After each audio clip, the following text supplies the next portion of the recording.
ವೆಂಕಟೇಶಾಯ. ತಿರುಮಲ ತಿರುಪತಿ ದೇವಸ್ಥಾನಗಳ ಶ್ರೀ ವೆಂಕಟೇಶ್ವರ ಕನ್ನಡ ವಾಹಿನಿಯು ಭಗವದ್ಗೀತೆಯ ಪಾರಾಯಣ ಪ್ರವಚನವನ್ನು ಒಂದು ಮಾಲಿಕೆ ಅಂದರೆ ಒಂದು ಸೀರಿಯಲ್ ರೂಪವಾಗಿ ನಮ್ಮೆಲ್ಲರಿಗೂ ಕೂಡ ನೀಡುತ್ತಿದ್ದಾರೆ. ಭಗವದ್ಗೀತಾ ಉಪನಿಷತ್ತುಗಳ ಸಾರ ಅಂತ ಹಿಂದಿನ ಎಪಿಸೋಡಲ್ಲಿ ಹೇಳಿದ್ದೀನಿ. ಗೀತಾ ಸುಗೀತಾ ಕರ್ತವ್ಯ ಕಿಮನ್ಯೈ ಶಾಸ್ತ್ರವಿಸ್ತರೈ ಅಂತ ಒಂದು ಮಾತು. ತದರ್ಥ ಗೀತಾ ಸುಗೀತಾ ಕರ್ತವ್ಯ, ಭಗವದ್ಗೀತೆ ಒಂದಿದ್ದರೆ ಸಾಕು. ಅಂದರೆ ಭಗವದ್ಗೀತೆಯನ್ನು ಒಂದಾಗಿ ನೀವು ಮನೆಯಲ್ಲಿದ್ದು ಓದಿ ತದರ್ಥವನ್ನು ತಿಳ್ಕೊಂಡ್ರೆ ಸಾಕು, ಈ ಜೀವನ ಧನ್ಯವಾಗುತ್ತೆ ಅಂತ ಹೇಳಿದ್ದಾರೆ. ಕಿಮನ್ಯೈ ಶಾಸ್ತ್ರವಿಸ್ತರೈ, ದೊಡ್ಡದಾದ ಶಾಸ್ತ್ರಗಳಲ್ಲೆಲ್ಲ ಕೂಡ ಪುರಾಣಗಳು ಅಥವಾ ಮಹಾಭಾರತ, ರಾಮಾಯಣ, ಇನ್ನು 4 ವಿಧವಾದ ವೇದಗಳು ಕೂಡ ಓದಬೇಕಾಗಿಲ್ಲ. ಭಗವದ್ಗೀತೆ ಒಂದೇ ಒಂದು ಶ್ರದ್ಧೆಯಿಂದ ನೀವು ಓದಿ ಅದರ ಅರ್ಥವನ್ನು ತಿಳ್ಕೊಂಡ್ರೆ ಸಾಕು ಎಂಬುದೇ ಅದರ್ಥ. ಇವತ್ತಿನ 7ನೇ ಅಧ್ಯಾಯದ ಪಾರಾಯಣವನ್ನು ನಾವೆಲ್ಲರೂ ಕೂಡ ಮಾಡೋಕ್ಕೂ ಮುಂಚೆ ಶ್ರೀ ಗುರು ಪ್ರಾರ್ಥನೆಯಿಂದ ಪ್ರಾರಂಭ ಮಾಡೋಣ. ಸಮಾಶ್ರಯೇದ್ ಗುರುಂ ಭಕ್ತ್ಯಾ ಮಹಾವಿಶ್ವಾಸಪೂರ್ವಕಂ ನಿಕ್ಷಿಪೇತ್ ಸರ್ವಭಾರಾಂಶ್ಚ ಗುರೋ ಶ್ರೀಪಾದಪಂಕಜೇ. ವೆಂಕಟೇಶ್ವರ ಸ್ವಾಮಿ ಕಲಿಯುಗದಲ್ಲಿ ವರದೈವ. ಅದು ಕನ್ನಡಿಗರಿಗಂತೂ ತಿಮ್ಮಪ್ಪ ಸ್ವಾಮಿ ಅಂತ ಪ್ರತಿಯೊಬ್ಬರ ಮನೆಯಲ್ಲೂ ಕೂಡ ಭಕ್ತಿ ಶ್ರದ್ಧೆಯಿಂದ ಪೂಜೆಯನ್ನು ಮಾಡಿ ಇಲ್ಲಿಂದ ಪಾದಯಾತ್ರೆ ಮಾಡಿಕೊಂಡು ಸ್ವಾಮಿರವರ ಒಂದು ಮೆಟ್ಲೋತ್ಸವ ಮುಂತಾದ ಕಾರ್ಯಕ್ರಮಗಳನ್ನು ಮಾಡಿ ಒಂದು ಕ್ಷಣವ ಮಾತ್ರ ದರ್ಶನವನ್ನು ಪಡೆದು ಕೃತಾರ್ಥರಾಗ್ತಾ ಇದ್ದಾರೆ. ಅಂಥ ಒಂದು ಶ್ರೀನಿವಾಸ ಸ್ವಾಮಿರವರ ಪ್ರಾರ್ಥನೆಯಿಂದ ಮತ್ತೊಮ್ಮೆ ಶುರು ಮಾಡೋಣ. ಆನಂದ ಜ್ಞಾನದಂ ವಿಷ್ಣುಂ ಆನಂದಮಯನಾಮಕಂ ಆನಂದೇನ ದದರ್ಶಾಥ ಆನಂದನಿಲಯಾಲಯೇ. ಯಾವುದೇ ಒಂದು ಪ್ರಯೋಜನ ಇಲ್ಲದೆ ಇದ್ದರೆ ಯಾರೂ ಕೂಡ ಯಾವ ಕೆಲಸನೂ ಮಾಡಲ್ಲ, ಹೌದಾ ಅಲ್ವಾ? ಯಾಕೆಂದರೆ ನಾವು ಯಾವುದೊಂದು ಕೆಲಸ ಮಾಡ್ತಾ ಇದ್ದೀವಿ ಅಂದರೆ, ಈಗ ಇವತ್ತು ತಾವೆಲ್ಲ ಕೂಡ ಪಾರಾಯಣ ಮಾಡ್ತಾ ಇದ್ದೀರಂದರೆ ಶ್ರೀಕೃಷ್ಣ ಪರಮಾತ್ಮರ ಒಂದು ಅನುಗ್ರಹವನ್ನು ಬಯಸಿ ಈ ಭಗವದ್ಗೀತಾ ಪಾರಾಯಣವನ್ನು ಮಾಡ್ತಾ ಇದ್ದೀರಿ. ಸಂಕಲ್ಪವನ್ನು ಮಾಡಿ ಆ ಭಗವಂತನ ಕೃಪೆಗೆ ಪಾತ್ರರಾಗೋಣ. ಶ್ರೀಮದಾದಿವರಾಹ ಕ್ಷೇತ್ರೇ ವಿರಾಜಮಾನಸ್ಯ ಅಖಿಲಾಂಡಕೋಟಿ ಬ್ರಹ್ಮಾಂಡ ನಾಯಕಸ್ಯ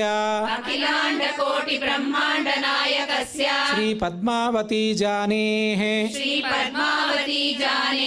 ಭಗವತಃ ಶ್ರೀ ವೆಂಕಟೇಶ್ವರ ಸ್ವಾಮಿನಃ ಕೃಪಾಬಲೇನ ಜಗದ್ಗುರೋಃ ಶ್ರೀ ಗೋಪಾಲಕೃಷ್ಣಾನುಗ್ರಹೇಣ ಅಸ್ಮಾಕಂ ಸರ್ವೇಷಾಂ ಶರೀರಸ್ಯ ಮನಸಶ್ಚ ಮಾನಸಸ್ಯ ಚ ಬಲಸಿದ್ಧ್ಯರ್ಥಂ ಸಮಸ್ತಾನಾಂ ಆಧಿವ್ಯಾಧೀನಾಂ ನಿವಾರಣಾರ್ಥಂ ಸರ್ವಯಜ್ಞಫಲಪ್ರಾಪ್ತ್ಯರ್ಥಂ ಸರ್ವಾಸಾಂ ಸಂಪದಾಂ ಪ್ರಾಪ್ತ್ಯರ್ಥಂ ವಿದ್ಯಾರ್ಥಿನಾಂ ಬುದ್ಧಿಶಕ್ತಿ ವೃದ್ಧಿದ್ವಾರಾ ಪರೀಕ್ಷಾಸು ಉತ್ತೀರ್ಣತಾ ಸಿದ್ಧ್ಯರ್ಥಂ ಅಧಿಕಾರಿಣಾಂ ಸ್ವಸ್ವವಿಧಿ ನಿರ್ವಹಣ ಕೌಶಲ ಸಿದ್ಧ್ಯರ್ಥಂ ಸಮಸ್ತ ಪಾಪಕ್ಷಯಾರ್ಥಂ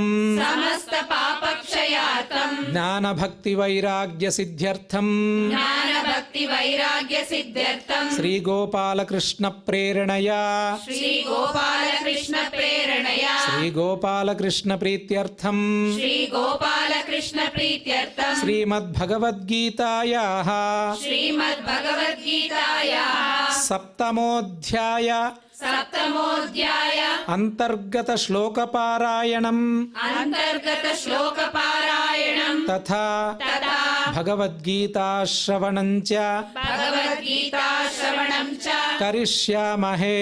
ಕರಿಷ್ಯಾಮಹೇ. ಈಗ ದಶಾವತಾರಗಳಲ್ಲಿ ಎಲ್ಲ ಅವತಾರಗಳು ಒಂದು, ಆದರೆ ಶ್ರೀಕೃಷ್ಣ ಪರಮಾತ್ಮರ ಅವತಾರವೇ ಬಹು ಅತ್ಯದ್ಭುತವಾದ ಅವತಾರ. ಅದಕ್ಕೆ ಮುಂಚೆ ಎಷ್ಟೇ ಅವತಾರಗಳು ಶ್ರೀಮನ್ನಾರಾಯಣನು ಈ ಅವತಾರ ರೂಪ ಪುರುಷನಾಗಿ ಬಂದರೂ ಕೂಡ ಶ್ರೀಕೃಷ್ಣ ಪರಮಾತ್ಮ ನೀಡಿರುವಂತಹ ಒಂದು ಕೊಡುಗೆ ಈ ಕಲಿಯುಗಕ್ಕೆ ಮತ್ಯಾವ ಅವತಾರ ಪುರುಷರು ಕೂಡ ನೀಡಿಲ್ಲ. ಅಂತಹ ಒಂದು ಅತ್ಯದ್ಭುತವಾದ ಅವತಾರ ಪುರುಷನಾಗಿರುವಂತಹ ಶ್ರೀಕೃಷ್ಣ ಪರಮಾತ್ಮರ ಒಂದು ಪ್ರಾರ್ಥನೆಯನ್ನು ಮಾಡೋಣ. ಕಂಸಾಂತಕಂ ಶಂಶನೀಯಂ ಕಂಸಾಂತಕಂ ಶಂಶನೀಯಂ ಸಂಶಾಂತಿಂ ಸಂಸ್ಕೃತಿಚ್ಛಿದಂ ಸಂಶಾಂತಿಂ ಸಂಸ್ಕೃತಿಚ್ಛಿದಂ ಸಂಶಯಚ್ಛೇದಿ ಸಂವಿದ್ಧಿಂ ಸಂಶಯಚ್ಛೇದಿ ಸಂವಿದ್ಧಿಂ ಶ್ರೀನಿವಾಸಂ ಭಜೆ ನಿಶಂ. ಶ್ರೀನಿವಾಸಂ ಭಜೆ ನಿಶಂ. ಭಗವದ್ಗೀತೆಯಲ್ಲಿ ಪಾರ್ಥಾಯ ಪ್ರತಿಬೋಧಿತಾಂ ಭಗವತಾ ನಾರಾಯಣೇನ ಸ್ವಯಂ ಅಂತ ಒಂದು ಪ್ರಾರ್ಥನಾ ಶ್ಲೋಕ ಇದೆ. ತದನುಸಾರವಾಗಿ ಈ ಭಾರತದಲ್ಲಿ ಈ ಭಗವದ್ಗೀತಾ ಎಂಬುದು ಅತ್ಯದ್ಭುತವಾದ ಒಂದು ಪರ್ವ. ಅಂಥ ಒಂದು ಭಗವದ್ಗೀತೆಯ ಧ್ಯಾನವನ್ನು, ಪ್ರಾರ್ಥನೆಯನ್ನು ನಾವು ಮಾಡಲೇಬೇಕಾಗುತ್ತೆ ಅಂತ ಹೇಳಿ ಈಗ ಭಗವದ್ಗೀತಾ ಪ್ರಾರ್ಥನೆಯನ್ನು ಮಾಡೋಣ.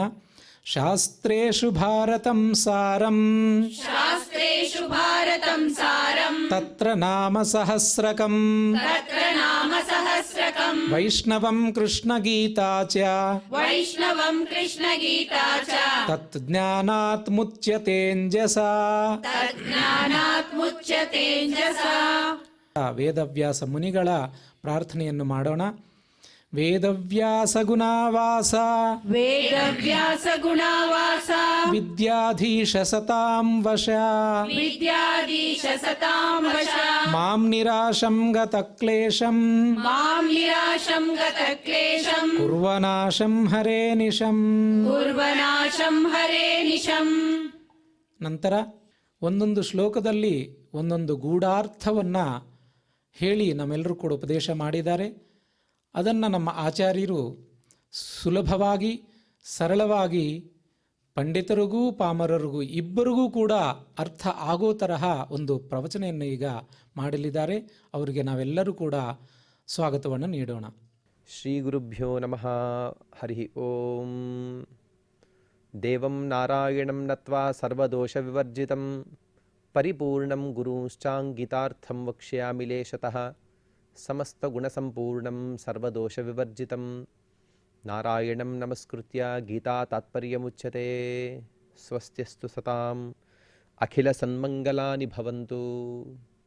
ಕಲಿಯುಗ ಪ್ರತ್ಯಕ್ಷ ದೇವನಾದ ಶ್ರೀನಿವಾಸ ದೇವರ ದಿವ್ಯಾನುಗ್ರಹ ವಿಶೇಷದಿಂದ ಶ್ರೀಮದ್ ಭಗವದ್ಗೀತೆಯ ಪ್ರವಚನ ಮಾಲಿಕೆಯ ಅಂತರ್ಗತವಾಗಿ ನಾವು ಜ್ಞಾನ ವಿಜ್ಞಾನ ಯೋಗ ಎನ್ನುವಂತಹ 7ನೆಯ ಅಧ್ಯಾಯದಲ್ಲಿನ ಅನೇಕ ವಿಷಯಗಳನ್ನು ಪ್ರಸ್ತಾಪ ಮಾಡಿಕೊಂಡ್ವಿ.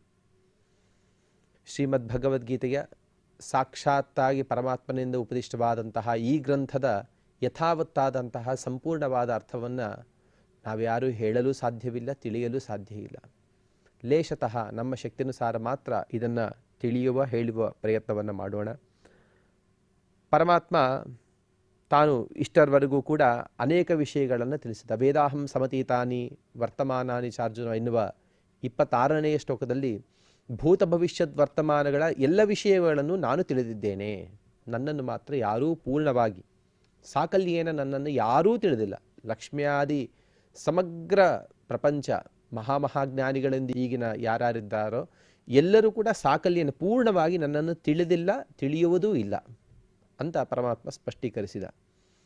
ಅನಂತರ ಪರಮಾತ್ಮ ಹೇಳ್ತಾನೆ, ಮೊನ್ನೆ ತಾನೇ ನಾವು ಪ್ರಸ್ತಾಪ ಮಾಡಿಕೊಂಡ್ವಿ, ದೈವೀ ಹ್ಯೇಷಾ ಗುಣಮಯಿ ಅಂತ ಹೇಳಿ ಅನ್ನುವ ಕಡೆಗೆ ನಾಹಂ ಪ್ರಕಾಶ ಸರ್ವಸ್ಯ ಅಂತ ಅನ್ನುವ ಕಡೆಗೂ ಕೂಡ ಪರಮಾತ್ಮ ತನ್ನ ಮಾಯೆ, ಯೋಗ ಮಾಯೆ ದುರ್ಗಾದೇವಿ ಅಂತ ಯಾರಿದ್ದಾಳೋ ಆ ದುರ್ಗಾದೇವಿಗೆ ಜೊತೆಗಿದ್ದು ಪರಮಾತ್ಮ ಜಗತ್ತಿಗೆ ಮೋಹನವನ್ನು ನೀಡ್ತಾನೆ, ಜಗತ್ತನ್ನು ಮೋಹನಗೊಳಿಸ್ಬಿಡ್ತಾನೆ ಪರಮಾತ್ಮ.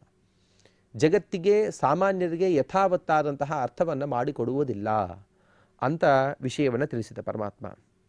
ಅಷ್ಟು ಮಾತ್ರ ಅಲ್ಲ, ಇಚ್ಛಾ, ದ್ವೇಷ, ಪ್ರವೃತ್ತಿ ಇವುಗಳಿಂದ ಬಂದಂತಹ ಸುಖ ದುಃಖಾದಿ ದ್ವಂದ್ವ ವಿಷಯಕವಾದಂತಹ ಮೋಹವೂ ಕೂಡ ಅವಾಂತರ ಕಾರಣ, ಅದು ಕೂಡ ಯೋಗಮಾಯಾ ಸಮಾವೃತನಾದಂತಹ ಪರಮಾತ್ಮನ ಕಾರ್ಯವೇ ಅನ್ನುವ ವಿಷಯವನ್ನು ಕೂಡ ಈ 27ನೆಯ ಶ್ಲೋಕದ ಮೂಲಕವಾಗಿ ತಿಳಿಸ್ತಾ ಇದ್ದಾರೆ. ಈ ಶ್ಲೋಕವನ್ನು ಹೀಗೆ ತಿಳಿಸ್ತಾರೆ: ಇಚ್ಛಾದ್ವೇಷ ಸಮುತ್ಥೇನ ದ್ವಂದ್ವಮೋಹೇನ ಭಾರತ ಸರ್ವಭೂತಾನಿ ಸಮ್ಮೋಹಂ ಸರ್ಗೇ ಯಾಂತಿ ಪರಂತಪ. ಈ ಶ್ಲೋಕದ ಸಾಮಾನ್ಯವಾದಂತಹ ಅರ್ಥ ಹೀಗಿದೆ: ಇಚ್ಛಾ, ದ್ವೇಷ ಇವುಗಳಿಂದ ಬಂದಂತಹ ದ್ವಂದ್ವಮೋಹ, ಈ ದ್ವಂದ್ವಮೋಹದಿಂದಾಗಿ ಸ್ಥಿತಿಯ ಕಾಲದಲ್ಲಿ ಅಂದರೆ ಸೃಷ್ಟಿ ಆದ ಮೇಲೇ ಎಲ್ಲ ಭೂತಗಳು ಕೂಡ ಸಮ್ಮೋಹಂ ಯಾಂತಿ, ಮೋಹನವನ್ನು ಪಡಿತವೆ. ಏನಿದು ದ್ವಂದ್ವಮೋಹ ಅಂದ್ರೇನು, ಇಚ್ಛಾ ದ್ವೇಷಗಳೇನು, ಇವುಗಳಿಂದ ಬಂದಂತಹ ದ್ವಂದ್ವಮೋಹ ಏನು, ಇದರಿಂದ ಜಗತ್ತು ಪಡೆದಂತಹ ಸಮ್ಮೋಹನ ಏನು? ಬಹಳ ಜಟಿಲವಾದಂತಹ ಇದು ವಿಷಯವಾಗಿದೆ. ದಟ್ಟವಾದಂತಹ ಅರಣ್ಯದಲ್ಲಿ ಹೋಗುವುದು ಹೇಗೆ ಅಸಾಧ್ಯವೋ ಅಷ್ಟೇ ಕ್ಲಿಷ್ಟವಾದದ್ದು ಈ ಶ್ಲೋಕ. ಪರಮಾತ್ಮ ಹೇಳ್ತಾನೆ, ಸುಖ ಬೇಕೆಂಬ ಇಚ್ಛೆ ಸಾಮಾನ್ಯವು ಎಲ್ಲರೂ ಪ್ರಾರ್ಥನೆ ಮಾಡೋದು ಒಂದೇ, ಸುಖಮೇವ ಮೇಸ್ಯ ದುಃಖಂ ಮನಾಭೂತ್, ನನಗೆ ಯಾವಾಗಲೂ ಸುಖವಾಗಬೇಕು, ಎಂದೆಂದಿಗೂ ದುಃಖವಾಗಬಾರದು ಅಂತ ಬೇಡ್ತಾ ಇರ್ತೀವಿ. ಉದಾಹರಣೆಗೆ ಎಷ್ಟು ವಿಚಿತ್ರ ಅಂತಂದರೆ, ಬೇಸಿಗೆ ಕಾಲದಲ್ಲಿ ತಾನು ಎಷ್ಟು ಸೆಕೆ ಆಗ್ತಾ ಇದೆ ಅಂತಂತಾನೆ, ಬಿಸಿಲು ಜಾಸ್ತಿ ಇದೆ ಅಂತಂತಾನೆ. ಸ್ವಲ್ಪ ಬಿಸಿಲು 1 ಡಿಗ್ರಿ ಟೆಂಪರೇಚರ್ ಜಾಸ್ತಿ ಆದರೂ ಕೂಡ ತಡೆಯಲು ಸಾಧ್ಯ ಇಲ್ಲ ಮನುಷ್ಯನಿಗೆ. ಅವಾಗೆ ತಂಪಾದ ಗಾಳಿ ಬೇಕು ಅಂತ ಅಪೇಕ್ಷಿಸ್ತಾನೆ. ಇದೇ ಶೀತಕಾಲ, ಚಳಿಕಾಲ ಬಂದಾಗ ಇಷ್ಟು ಚಳಿ ಇದೆಯಾ, ನನಗೆ ಬಿಸಿಲು ಬೇಕು ಅಂತ ಬೇಡ್ತಾನೆ ಮನುಷ್ಯ. ಒಂದು ಕಾಲಕ್ಕೆ ಬೇಸಿಗೆಯನ್ನು ತಡೆಯೋದಿಲ್ಲ, ಮತ್ತೊಂದು ಕಾಲಕ್ಕೆ ಶೀತವನ್ನು ತಡೆಯೋದಿಲ್ಲ. ಹೀಗೆ ಬಹಳ ಸುನ್ನಿತವಾದಂತಹ ಶರೀರವನ್ನು, ಇಂದ್ರಿಯಗಳನ್ನು ಹೊಂದಿ ಮನುಷ್ಯ ತಾನು ಸುಖವೇ ಬೇಕು, ದುಃಖವೂ ಬೇಡ ಅಂತ ಏನು ಬೇಡ್ತಾನೋ ಅದನ್ನೇ ಇಲ್ಲಿ ತಿಳಿಸ್ತಾರೆ. ಸುಖದ ಇಚ್ಛೆ, ಆ ಸುಖದ ಇಚ್ಛೆಯು ಕೂಡ ಇಂದ್ರಿಯಜನ್ಯವಾದಂತಹ ಸುಖ, ಇದೇ ಬೇಕು ಅಂತ ಬೇಡ್ತಾನೆ. ಪರಮಾತ್ಮ ಹೇಳ್ತಾನೆ, ಇದೇ ನಿನ್ನ ಸಂಸಾರಕ್ಕೆ ಕಾರಣ ಅಂತ ಹೇಳ್ತಾನೆ ಪರಮಾತ್ಮ. ಇಂದ್ರಿಯಜನ್ಯವಾದಂತಹ ಸುಖದ ಲಾಲಸೆಯಿಂದಾಗಿ ನೀನು ಈ ಸಂಸಾರದಲ್ಲಿ ಇದ್ದೀಯಾ. ಮತ್ತೊಂದು ಕಾರಣವೂ ಇದೆ, ಅದೇನು ಅಂತಂದರೆ ದುಃಖದ ದ್ವೇಷ. ನನಗೆ ಯಾವಾಗೂ ದುಃಖವಾಗಬಾರದು ಅಂತ ಬೇಡ್ತಾನೆ. ಒಂದು ಸಂದರ್ಭದಲ್ಲೂ ಸ್ವಲ್ಪ ದುಃಖ ಆಗಬಾರ್ದು. ಅದೇನಿದೆಯಲ್ಲ ಇದು ಕೂಡ ಸಂಸಾರಕ್ಕೆ ಕಾರಣ. ಈ ಎರಡನ್ನೂ ಬಿಡ್ರಿ ಅಂತ ಹೇಳ್ತಾನೆ ಪರಮಾತ್ಮ. ಇದು ಮೋಹನ ಅಂತ ಹೇಳ್ತಾನೆ ಪರಮಾತ್ಮ. ನಾನು ಮಾಡುವಂತಹ ಮೋಹ ಇದು, ಇದನ್ನು ಬಿಟ್ಟು ಬಿಟ್ಟರೆ ನೀವು ಯೋಗಿಗಳಾಗಿಬಿಡ್ತೀರಿ. ಸಾಮಾನ್ಯವಾಗಿ ಯೋಗಿಗಳು ಏನು ಮಾಡ್ತಾರೆ, ಅವರು ಇಂದ್ರಿಯಗಳನ್ನು ನಿಗ್ರಹದಲ್ಲಿ ಇಟ್ಟುಕೊಂಡು ಆ ಇಂದ್ರಿಯಗಳಿಂದ ಬಂದಂತಹ ಕಷ್ಟಗಳನ್ನು ಸಹಿಸ್ತಾರೆ. ಅವರು ಬೇಕಂತೆ ಕಷ್ಟಗಳನ್ನು ತಂದುಕೊಳ್ತಾರೆ ಅಂತ ಹೇಳಿ ಅನೇಕ ವೃತ್ತಾಂತಗಳಲ್ಲಿ ತಿಳಿಸ್ತಾರೆ.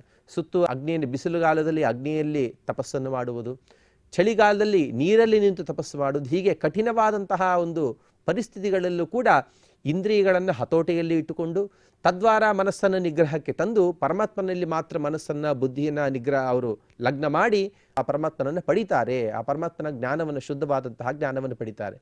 ಯಾವಾಗ ಮನುಷ್ಯ ಇಂದ್ರಿಯ ಮತ್ತು ಹಾಗೂ ತನ್ನ ಮನಸ್ಸಿಗೆ ಅತೀತನಾಗ್ತಾನು, ಅವುಗಳನ್ನು ಹೇಳಿದ ಮಾತನ್ನು ಕೇಳದೇನೆ ಬುದ್ಧಿ ಹೇಳಿದಂತಹ ಮಾತನ್ನು, ಶಾಸ್ತ್ರಾರ್ಥವಾದಂತಹ ಚರ್ಚಾಪೂರ್ವಕವಾದಂತಹ ಒಂದು ವಿಶಿಷ್ಟವಾದಂತಹ ಯಾವ ಮಾರ್ಗ ಇದೆಯೋ ಆ ಮಾರ್ಗದಲ್ಲಿ ಪ್ರವೃತ್ತನಾಗಿ ದೇವರಲ್ಲಿ ಮನಸ್ಸನ್ನು ಲಗ್ನ ಮಾಡ್ತಾನೋ ಅವಾಗ ಅವನು ಯೋಗಿ ಆಗ್ತಾನೆ, ಪರಮಾತ್ಮನನ್ನು ಪಡಿತಾನೆ ಅಂತ ಹೇಳ್ತಾರೆ.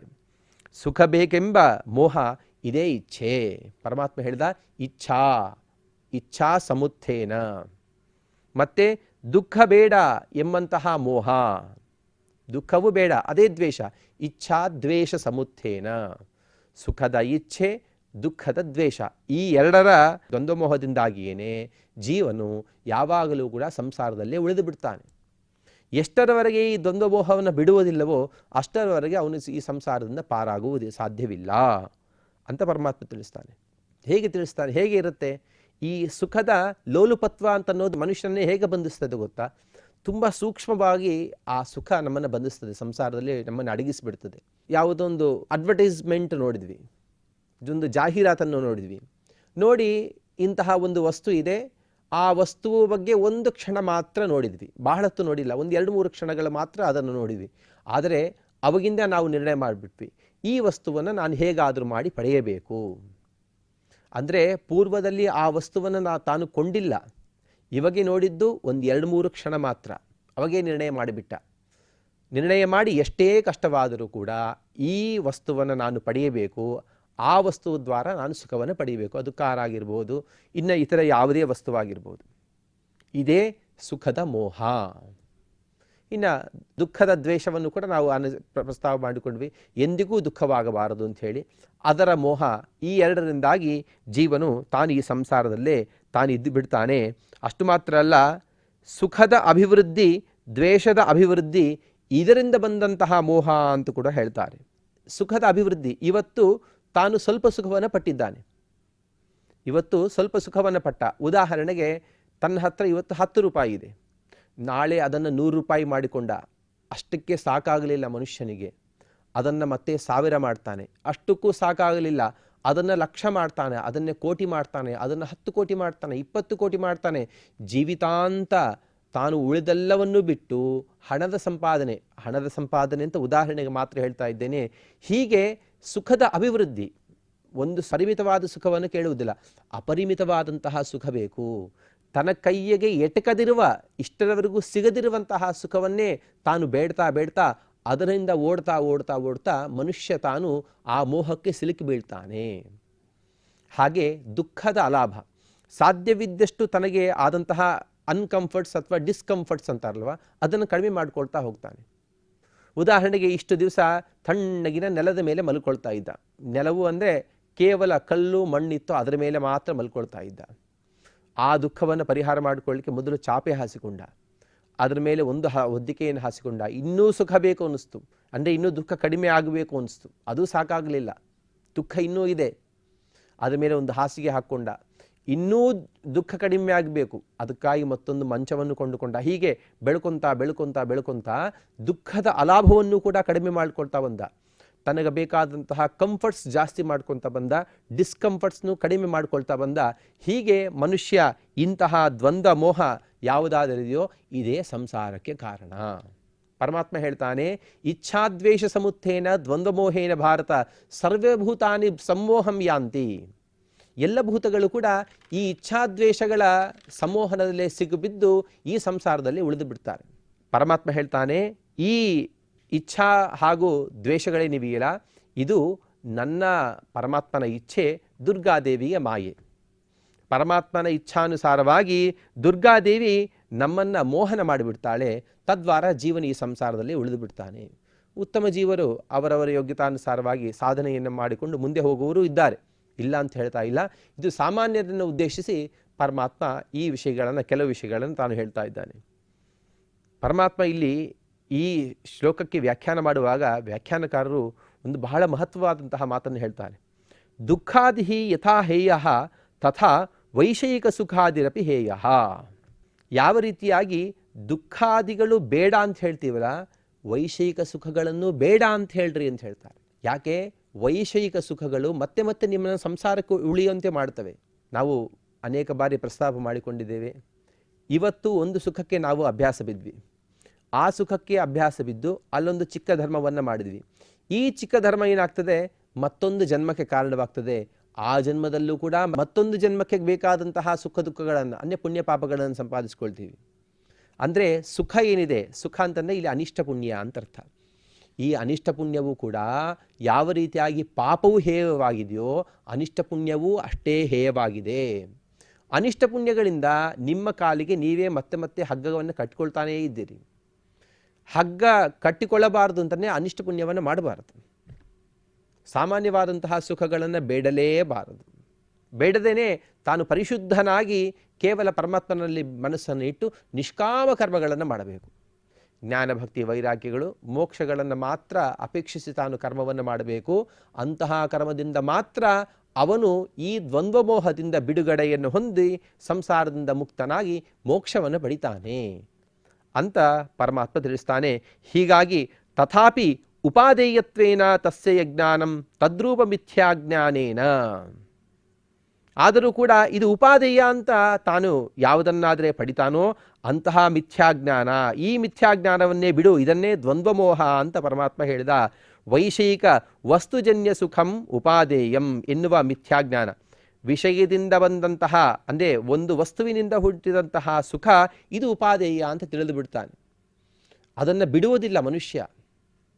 ತಾನು ಒಂದು ಕಡೆಗೆ ತಂಪಾದ ಗಾಳಿ ಬರುವಲ್ಲಿ ನಿಂತ ಯಾವುದೋ ಒಂದು AC ಹಾಕಿದ್ದಾರೆ ಅಥವಾ ಫ್ಯಾನ್ ಹಾಕಿದ್ದಾರೆ ಅಂತ ತಿಳ್ಕೊಳ್ಳೋಣ, ಈ ಗಾಳಿ ಹೀಗೇ ಬರ್ತಾ ಇರಲಿ ಅಂತ ಅಪೇಕ್ಷಿಸ್ತಾನೆ. ಎಂದಿಗೂ ನಿಲ್ಲುವುದು ಬೇಡ ಅಂತಂತಾನೆ. ಚಳಿಗಾಲ ಬಂತಂದರೆ ಇದು ನಿಂತು ಬಿಡಲಿ ಅಂತ ಬಿಡ್ತಾನೆ, ಬೆಚ್ಚಗಿರಲಿ ಅಂತಂತಾನೆ. ಹೀಗೆ ವೈಷಯಿಕ ಸುಖವನ್ನು ಎಂದೆಂದಿಗೂ ಬಿಡುವುದಿಲ್ಲ. ಅಕಸ್ಮಾತ್ತಾಗಿ ಯಾವುದೊಂದು ಕ್ಷಣದಲ್ಲಿ ಇಲ್ಲವಾಯಿತು, ಯಾವುದಕ್ಕೂ ಕೂಡ ತನ್ನ ಸುಖಕ್ಕೆ ಅಡ್ಡಿಬಾರದಂತೆ ತಾನು ನೋಡಿಕೊಳ್ತಾನೆ. ಅದನ್ನೇ ಹೇಳಿದ ಪರಮಾತ್ಮ, ಇಂತಹ ವೈಷಯಿಕ ಸುಖದಲ್ಲೇನೆ ಮುಳುಗಿ ತಾನು ಈ ಸಂಸಾರದಲ್ಲೇ ಇರ್ತಾನೆ. ಹೇಳುವಾಗ ಪರಮಾತ್ಮ ಒಂದು ವಿಷಯವನ್ನು ಇಲ್ಲಿ ಹೇಳಬಾರದಾಗಿತ್ತು. ವಾಸ್ತವಿಕವಾಗಿ ಇಚ್ಛಾದ್ವೇಷ ಸಮುತ್ತೇನ ದ್ವಂದ್ವಮೋಹೇನ ಭಾರತ ಸರ್ವಭೂತಾನಿ ಸಂಮೋಹಂ ಯಾಂತಿ. ಎಲ್ಲ ಭೂತಗಳು ಕೂಡ ಈ ಇಚ್ಛಾದ್ವೇಷದಿಂದ ಬಂದಂತಹ ದ್ವಂದ್ವಮೋಹದಲ್ಲಿ ಸಿಲುಕು ಬಿಟ್ಟು ಸಂಮೋಹನವನ್ನು ಪಡಿತವೆ. ಇಷ್ಟೇ ಹೇಳ್ಬೋದಾಗಿತ್ತು ಪರಮಾತ್ಮ. ಸರ್ಗೇ ಯಾಂತಿ ಅಂತ ಯಾಕೆ ಹೇಳಿದ? ಸರ್ಗೆ ಎನ್ನುವ ಶಬ್ದವನ್ನು ಯಾಕೆ ಹೇಳಿದ? ಸರ್ಗ ಅಂತಲೇ ಸೃಷ್ಟಿ ಅಂತ ಅರ್ಥ. ಸೃಷ್ಟಿಯಲ್ಲಿ ಯಾಕೆ ಇದು ಹೀಗಿದೆ ಅಂತ ಹೇಳಿದ ಪರಮಾತ್ಮ ಅಂದರೆ ಸೃಷ್ಟಿಯನ್ನೇ ಸೃಷ್ಟಿಯ ಆದಿಕಾಲದಲ್ಲಿ ಅಂತ ಅರ್ಥ. ಸೃಷ್ಟಿಯ ಪೂರ್ವ ಅಲ್ಲ, ಸೃಷ್ಟಿಯ ಆಗೋದಕ್ಕಿಂತ ಮುಂಚೆ ಅಲ್ಲ, ಸೃಷ್ಟಿಯ ಆದಿಕಾಲದಲ್ಲಿ ಈ ಮೋಹನಕ್ಕೆ ಸಿಲುಕಿ ಜೀವನು ತಾನು ಬದ್ಧನಾಗ್ತಾನೆ, ಇದೇ ಸಂಸಾರದಲ್ಲಿ ಉಳಿದು ಬಿಡ್ತಾನೆ ಅಂತ ಪರಮಾತ್ಮ ತಿಳಿಸಿದ. ಇದನ್ನು ಯಾಕೆ ಹೇಳಿದ ಪರಮಾತ್ಮ ಅಂತಂದರೆ ಬಹಳ ರೋಚಕವಾದಂತಹ ವಿಷಯಗಳನ್ನು ವ್ಯಾಖ್ಯಾನಕಾರರು ನಮಗೆ ತಿಳಿಸ್ಕೊಡ್ತಾರೆ. ಸರ್ಗಕಾಲೆ ಅಂದರೆ ಸೃಷ್ಟಿಯ ಆದಿಕಾಲದಲ್ಲಿ ನಮಗೆ ಬೇಕೆಂದರೂ ಕೂಡ ಭೋಗ್ಯ ಪದಾರ್ಥಗಳು ಇರುವುದಿಲ್ಲ. ಅಂದರೆ ಸೃಷ್ಟಿಗಿಂತ ಮುಂಚೆ ಅಂತ ಅರ್ಥ. ಸೃಷ್ಟಿ ಇನ್ನೂ ಆಗಿಲ್ಲ, ಜೀವನಿದ್ದಾನೆ, ಜೀವನ ಸುಷುಪ್ತಾವಸ್ಥೆಯಲ್ಲಿ ಇದ್ದಾನೆ. ವಾಸ್ತವಿಕವಾಗಿ ಜೀವನಿಗೆ ಅವಗೆ ಭೋಗದ ಇಚ್ಛೆಯೇ ಇಲ್ಲ. ಯಾಕೆ? ಮಲಗಿಬಿಟ್ಟಿದ್ದಾನೆ ಜೀವರೆಲ್ಲರೂ ಕೂಡ. ಸಾಮಾನ್ಯ ಜೀವರೆಲ್ಲರೂ ಮಲಗಿಬಿಟ್ಟಿದ್ದಾರೆ. ದುರ್ಗಾದೇವಿ ತಾನಿದ್ದಾಳೆ, ಪರಮಾತ್ಮ ಇದ್ದಾನೆ. ದುರ್ಗಾದೇವಿಯ ಲಕ್ಷ್ಮೀದೇವಿಯ ಅನೇಕ ರೂಪಗಳಿಂದ ಪರಮಾತ್ಮನ ಸೇವೆಯನ್ನು ಮಾಡ್ತಾ ಇದ್ದಾಳೆ. ಇನ್ನು ಮುಕ್ತರ್ಯಾರಿರ್ತಾರೋ ಅವರಂತೂ ಪರಮಾತ್ಮನ ವಿಷಯಕವಾದಂತಹ ಜ್ಞಾನವನ್ನು ಪಡಿತಾನೆ ಇರ್ತಾರೆ. ಅವರನ್ನು ಬಿಟ್ಟರೆ ಸಾಮಾನ್ಯ ಜೀವರು ಯಾರೂ ಕೂಡ ಇಲ್ಲ. ಜೀವನು ಅವಾಗ ಬೇಕೆಂದರೂ ಕೂಡ ಭೋಗ್ಯ ಪದಾರ್ಥವಿಲ್ಲ, ಇರುವ ಪದಾರ್ಥವನ್ನು ಅವನು ಭೋಗಿಸಲು ಸಾಧ್ಯವಿಲ್ಲ. ಯಾಕೆ? ಎಲ್ಲ ಪದಾರ್ಥಗಳು ಕೂಡ ತನಗೆ ಮೂಲವಾದಂತಹ ಪದಾರ್ಥಗಳಲ್ಲಿ ಲಯವನ್ನು ಹೊಂದಿ ಕೊನೆಗೆ ಉಳಿದದ್ದು ಒಂದೇ ಒಂದು ಪದಾರ್ಥ, ಅದು ಪ್ರಕೃತಿ, ಮೂಲ ಪ್ರಕೃತಿ ಮಾತ್ರ. ಮೂಲ ಪ್ರಕೃತಿ ಅಂದರೆ ಯಾರು? ಲಕ್ಷ್ಮೀದೇವಿ ಮಾತ್ರ. ಅದು ಶುದ್ಧ ಪ್ರಕೃತಿ. ಶುದ್ಧ ಪ್ರಕೃತಿಯನ್ನು ಮುಟ್ಟಲು ನಮಗೆ ಯೋಗ್ಯತೆ ಇಲ್ಲ. ಅದು ಕೇವಲ ಪರಮಾತ್ಮನಿಗೆ ಮಾತ್ರ ಸೀಮಿತ. ಅದು ಪರಮಾತ್ಮ ಮಾತ್ರ ಭೋಗ ಮಾಡಬಲ್ಲ. ಅಂತಹ ಲಕ್ಷ್ಮೀದೇವಿಯೇ ನೀರಾಗಿ ಕೂತಿದ್ದಾಳೆ. ಅಂತಹ ಲಕ್ಷ್ಮೀದೇವಿನ ನಾವೆಲ್ಲಿ ಕುಡಿಲಿಕ್ಕೆ ಸಾಧ್ಯ? ಅಂದರೆ ಜೀವನಿಗೆ ಬೇಕೆಂದರೂ ಕೂಡ ಭೋಗ ಮಾಡಲು ಪದಾರ್ಥಗಳಿಲ್ಲ, ಇದ್ದ ಪದಾರ್ಥವನ್ನು ಭೋಗ ಮಾಡಲು ಯೋಗ್ಯತೆ ಇಲ್ಲ. ಅದಕ್ಕಾಗಿ ಹೇಳಿದ ಪರಮಾತ್ಮ ಸರ್ಗೇ, ಸೃಷ್ಟಿ ಆದ ಮೇಲೆ, ಸೃಷ್ಟಿಯ ಆರಂಭದಲ್ಲಿ ಅಂತ ಅರ್ಥ. ಸೃಷ್ಟಿ ಆಗುವುದಕ್ಕೆ ಮುಂಚೆ ಅಂತ ಅರ್ಥ ಅಲ್ಲ.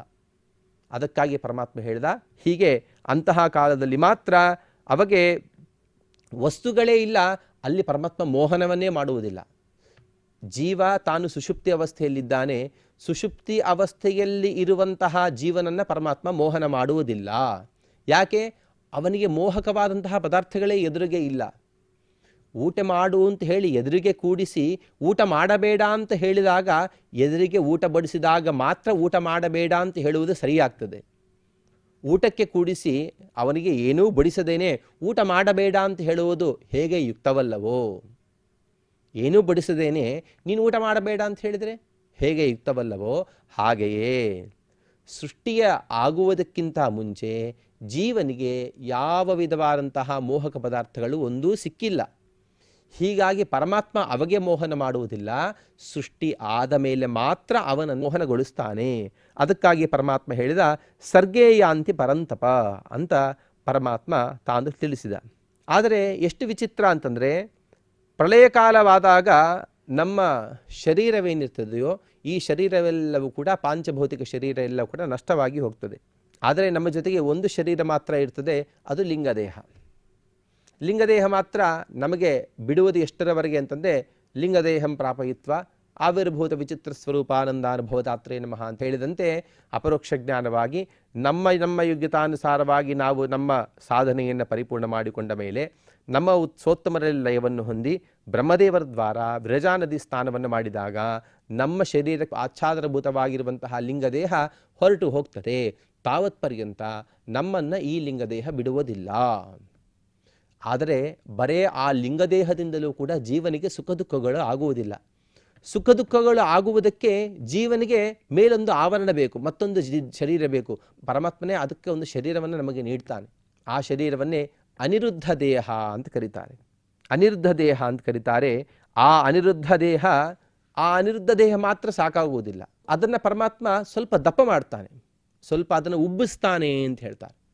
ಹೇಗೆ ಉಬ್ಬಿಸ್ತಾನೆ ಅಂತಂದರೆ, ನಾವು ಬೇಳೆಗಳನ್ನು ನೀರಲ್ಲಿ ನೆನೆ ಹಾಕಿದಾಗ, ಕೋಸಂಬರಿಗಾಗಿ ಬೇಳೆಯನ್ನು ನೀರಲ್ಲಿ ನೆನೆ ಹಾಕಿದಾಗ ಮೊದಲಿಗಿರುವಂತಹ ಪರಿಮಾಣಕ್ಕೂ ನೆನೆ ಹಾಕಿದ ಮೇಲೆ ಆಗದಂತಹ ಪರಿಮಾಣ ವ್ಯತ್ಯಾಸ ಹೇಗಾಗ್ತದೋ ಹಾಗೆಯೇ ಲಿಂಗದೇಹಕ್ಕೆ ಆಚ್ಛಾದಭೂತವಾಗಿ ಅನಿರುದ್ಧ ದೇಹ, ಆ ಅನಿರುದ್ಧ ದೇಹವನ್ನು ಕೂಡ ಕೋಸಂಬರಿಯ ಬೇಳೆಯಂತೆ ಪರಮಾತ್ಮ ಅದನ್ನು ಉಬ್ಬಿಸಿ ತದ್ವಾರ ನಮಗೆ ಸುಖ ದುಃಖಗಳನ್ನು ನೀಡ್ತಾನೆ ಅಂತ ಹೇಳ್ತಾರೆ. ಈ ಅನಿರುದ್ಧ ದೇಹಕ್ಕೆ ಕೊಟ್ಟಂತಹ ಆ ಉಪೋದ್ಬಲಕವಾಗಿರುವಂತಹ ಶರೀರವನ್ನೇ ಸ್ಥೂಲ ದೇಹ ಅಂತಲೂ ಕೊಡ್ತಾರೆ. ಈ ಸ್ಥೂಲ ದೇಹಕ್ಕೇನೆ ಪರಮಾತ್ಮ ಏನು ಮಾಡ್ತಾನೆ, ಮನಸ್ಸು ಇಂದ್ರಿಯಗಳನ್ನು ನೀಡ್ತಾನೆ. ಈ ವಿಷಯ ಎಲ್ಲ ಯಾಕೆ ಹೇಳಿ ಕೊಟ್ಟಿದ್ದಾರೆ ಅಂತಂದರೆ, ಸೃಷ್ಟಿಯ ಆದಿಕಾಲದಲ್ಲಿ ಪರಮಾತ್ಮ ಮೋಹನ ಮಾಡ್ತಾನೆ. ಸೃಷ್ಟಿ ಆದ ಮೇಲೆ ತಾನೇ ಮೋಹನ ಮಾಡಲಿಕ್ಕೆ ಸಾಧ್ಯ ಇದೆ. ಆ ಮೋಹನವನ್ನು ಹೇಗೆ ಮಾಡ್ತಾನೆ ಅನ್ನುವ ವಿಷಯವನ್ನು ಇಲ್ಲಿ ತಿಳಿಸ್ತಾ ಇದ್ದಾರೆ. ಪರಮಾತ್ಮ ಈ ಅನಿರುದ್ಧ ದೇಹ ಉಪಚಿತವಾದಂತಹ, ಅದಕ್ಕೆ ಸ್ವಲ್ಪ ಉಬ್ಬಿಸಿದಂತಹ ಪ್ರಕೃತಿಯಿಂದ ಉಪೋದ್ಬಲಿತವಾದಂತಹ ಆ ಶರೀರಕ್ಕೆ ಶರೀರವನ್ನು ನೀಡಿದ, ಅದಕ್ಕೆ ಇಂದ್ರಿಯಗಳನ್ನು ನೀಡಿದ, ಅದಕ್ಕೆ ಸುಖಗಳನ್ನು ಕೂಡ ಪರಮಾತ್ಮ ನೀಡ್ತಾ ಇದ್ದಾನೆ. ಅದಕ್ಕೊಂದು ಮನಸ್ಸನ್ನು ಪರಮಾತ್ಮ ನೀಡ್ತಾನೆ. ಇದರಲ್ಲಿ ಇಂದ್ರಿಯಗಳೇನಿರ್ತವೆ, ಈ ಇಂದ್ರಿಯಗಳಿಗೆ ಬಹಳ ಕೆಲವು ಪಟುವಾದ ಇಂದ್ರಿಯಗಳನ್ನು ಕೊಡ್ತಾನೆ. ಕೆಲವರಿಗೆ ಅಪಟು ಅಂದರೆ ಅಸಮರ್ಥವಾದಂತಹ ಅವರವರ ಯೋಗ್ಯತಾನುಸಾರ, ಪುಣ್ಯ ಪಾಪಾನುಸಾರ ಅವರಿಗೆ ಅಷ್ಟಷ್ಟೇ ಸಾಮರ್ಥ್ಯವುಳ್ಳಂತಹ ಇಂದ್ರಿಯಗಳನ್ನು ನೀಡ್ತಾನೆ. ಅಷ್ಟು ಮಾತ್ರ ಅಲ್ಲ, ಆ ಇಂದ್ರಿಯಗಳ ಮೇಲೆ ಅಭಿಮಾನವನ್ನು ನೀಡ್ತಾನೆ. ಅದನ್ನೇ ಹೇಳಿದ ಪರಮಾತ್ಮ ದ್ವಂದ್ವ ಮೋಹ.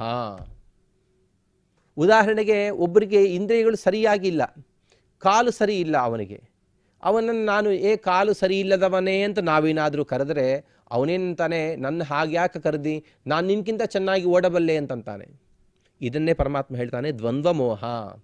ಹೌದು, ನನ್ನ ಕಾಲು ಸರಿ ಇಲ್ಲ ಅಂತ ಅವನು ಒಪ್ಪುವುದಿಲ್ಲ. ಅವನು ನೀನು ಸಾಧಿಸಿದಿರುವಂತಹ ವಿಷಯಗಳನ್ನು ನಾನು ಸಾಧಿಸಿ ತೋರಿಸ್ತೇನೆ ಬೇಕಾದರೆ ಅಂತ ಅವನಿಗೆ ಕೊಟ್ಟ ಇಂದ್ರಿಯಗಳ ಮೇಲೆ ಅಭಿಮಾನವನ್ನು ನೀಡ್ತಾನೆ ಪರಮಾತ್ಮ.